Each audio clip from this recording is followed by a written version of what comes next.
Hey guys, welcome to The Daily Athlete. This is episode number 22. I hope you had a great Australia Day yesterday and everyone behaved themselves. What we're going to go through over the next couple of episodes is assessing knee dysfunction and knee pain and how you can assess certain areas of the body to be able to help you with your knee pain. So knee pain is a fairly common problem for a lot of people.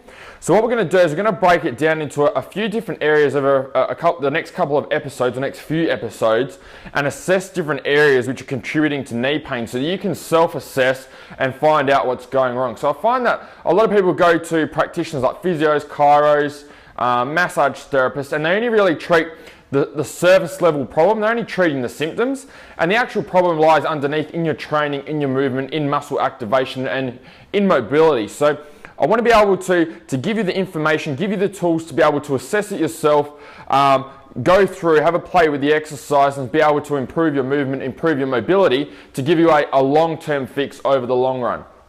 So this episode we're going to be focusing on the feet, ankles and the knee specifically, exercises that you can do which are actionable, which you can implement and get results from and start to see improvement in your training and improving in your movement right now. So what we're going to go through today, first we're going to start off with the feet. So the foot is important in terms of how the knees track. It's called using a bottom-up approach. So everything that we do in life and every injury that we have or niggle often relates to something beneath us. So everything starts from the bottom and then we need to work our way up, okay?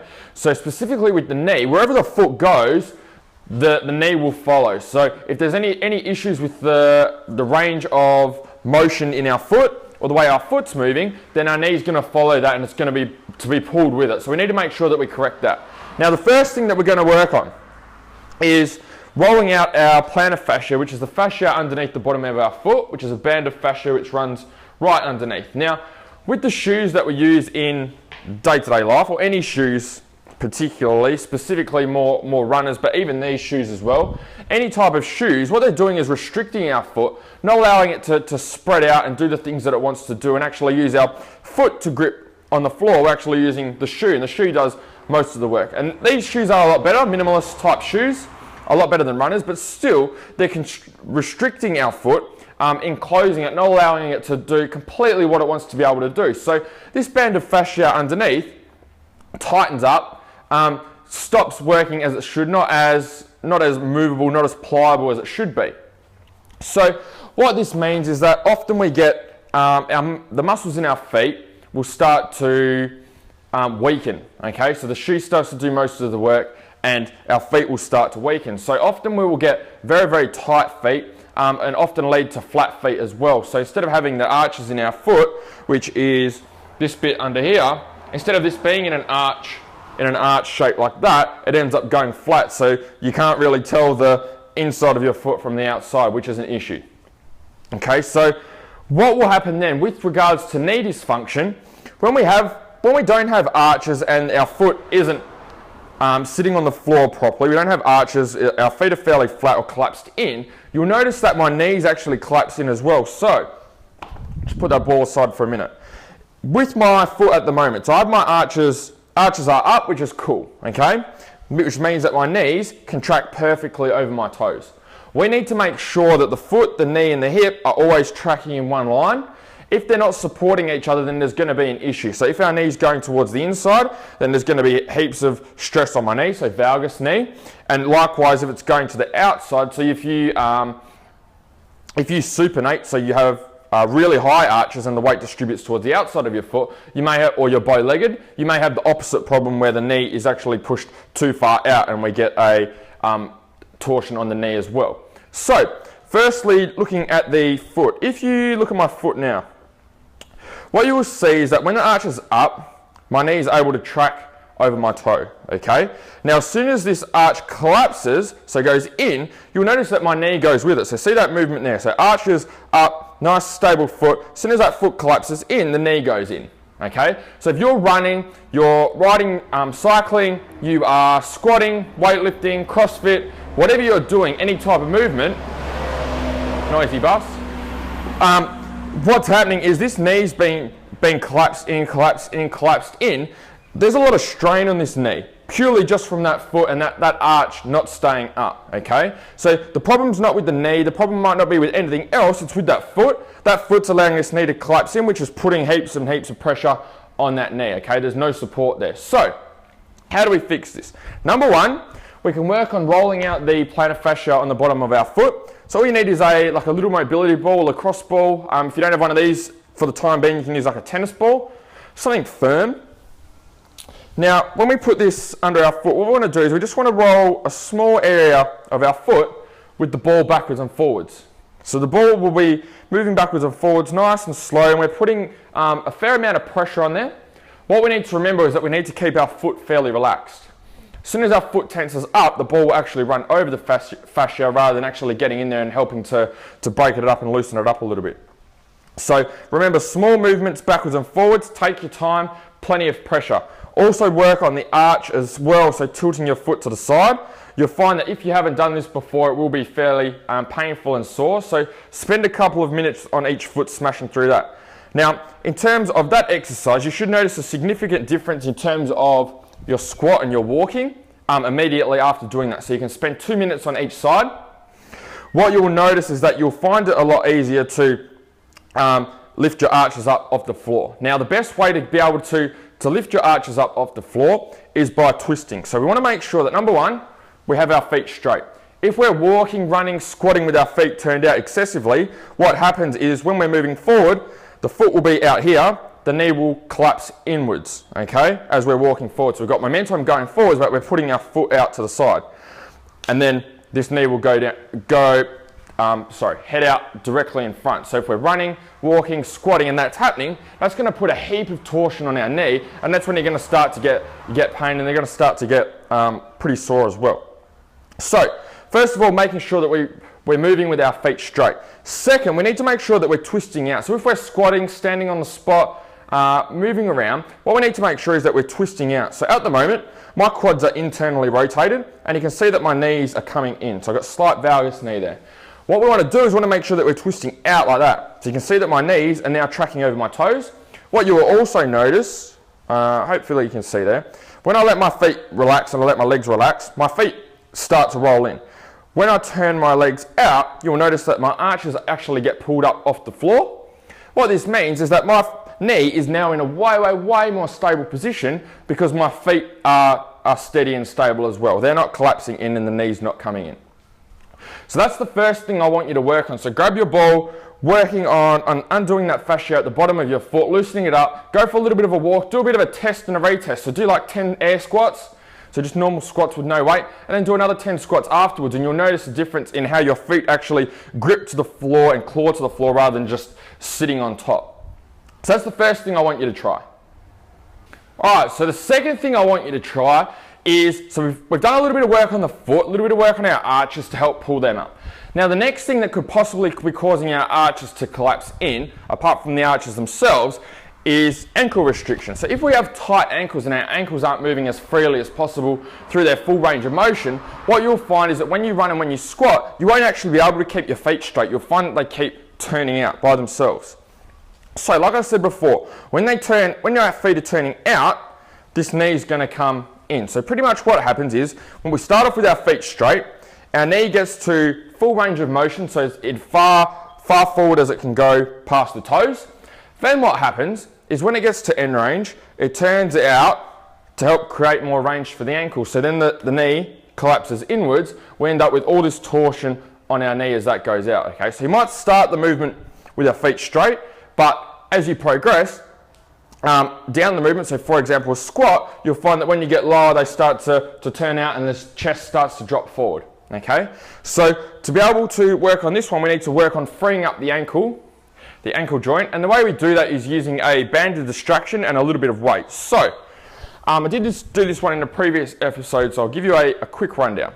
What we want to do is we want to mount a band, so grab a resistance band and mount it to something. So whether that's a rig, the edge of your squat rack, something that's stable that we're able to mount this around. So we can stick that around like this. So just say this is our pole. Like that, okay? So stick it onto a pole. So let's just say it's mounted onto our rig over here. What we want to do then is stick the band at the bottom base of our ankle. Now what this is going to do is going to help to pull the joint apart. We want to make sure, often when there's tightness, the joints compress together, everything's tight. So we want to help to pull it apart so that we can mobilize the joint effectively. After we've done that, we're then going to kneel. And what we're going to do, so there'll be heaps of tension on this band. Now what we're going to do is we're going to get the plate. We're going to make sure the arches are lifted up so we've got an arch in the bottom of our foot.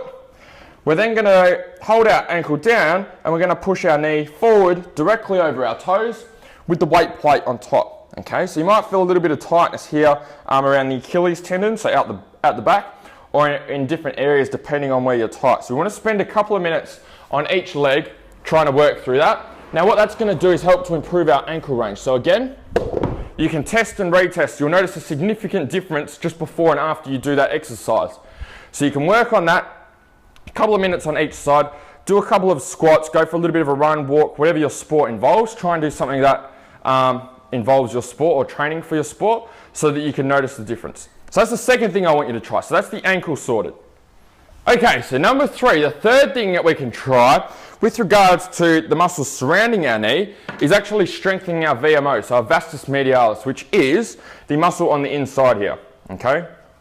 It's a teardrop shaped muscle on the inside of our knee. Now, for most people, especially those guys that are doing sports which isn't weightlifting, that do some sort of strength training, you find that this VMO here is underdeveloped. So the VMO, the vastus medialis, which is a quad, actually supports the tracking of our knee over our toe. So anytime the knee is having trouble over the top of the toe, specifically at parallel or below in the squat is when it's most used.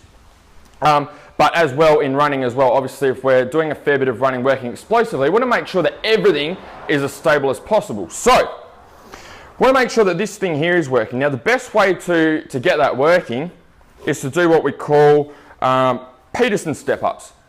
So I learned this from Charles Poliquin. Now a Peterson step-up is, we can get a stack of plates. I'm going to use one plate here. You can jack it up a little bit higher. What we want to do is we want to have one foot on the angle. It's about 45 degrees. We want to make sure that we've got our body weight straight, that we're pushing off our foot that's up on the plate, okay? So you can start off just with body weight if you like. You can put dumbbells in your hands, even use if it's not too high, use a barbell on your back. What we want to make sure is that this knee is being tracked over the toe. Because we have our foot turned out to the side, what we're doing is we're actually challenging this VMO because this is the one that's controlling our knee over the toes. So that's cool for isolation of leg to leg. So if you have one leg which is working a little bit more than the other, that's one issue that will correct. If it's both in general, what we can do, which I also learnt from Charles Poliquin, was using cyclist squats. So cyclist squats are pretty much where we have our heels elevated, feet fairly close together. We can have the bar on our back.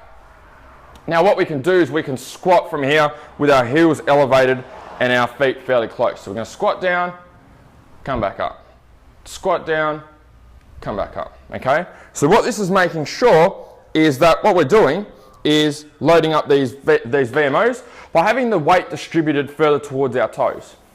Anytime we have weight distributed towards our toes, we become more quad dominant, we start to use our quads a lot more. So with this one, you can do, say, 4 sets of 12. You should notice that your quads, specifically this VMO, starts to burn and get going towards the end of that set with a little bit of weight on there. So that's exercise number 3 that I want you to try. Okay, so exercise number 4 that I want you to try is calf length. So the calves are pretty much the controls for your ankle.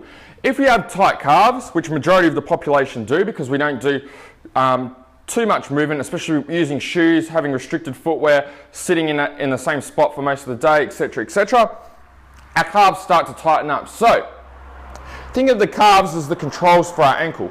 As this calf starts to shorten as it gets tight, the range in our ankle then shortens. So again, when we have shortened ankle range, that foot or knee is going to continue to collapse in, and cause all sorts of issues.